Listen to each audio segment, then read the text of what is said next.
5 ndryshime që i ndodhin lëkurës gjatë menopauzës. Faza para menopauzës quhet perimenopauzë. Gjatë kësaj periudhe ka një rënje të përgjithshme të niveleve të hormoneve, duke sjellë probleme edhe në lëkurë. Përveç skuqjes së lëkurës dhe akneve, gratë mund të kenë ndjeshmëri ndaj produkteve të lëkurës që bëjnë pjesë në rutinën e kujdesit. Kremrat e diellit që dikur i përdornin pa asnjë problem, tani mund ta bëjnë lëkurën të skuqet me kollaj.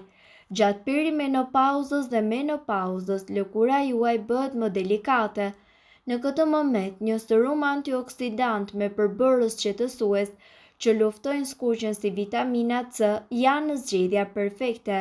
Luhatjet e mëdha të hormoneve gjatë kësaj periudhe, sidomos të estrogjenit, bëjnë që lëkura juaj të ketë tharje të saj. Gjithashtu mund të keni dhe shpërthim të akneve. Thonë se menopauza për gratë nuk është një shëtitje në park, ndaj merrni frym për një moment dhe ktheheni syt nga vetja nëse po e përjetoni atë.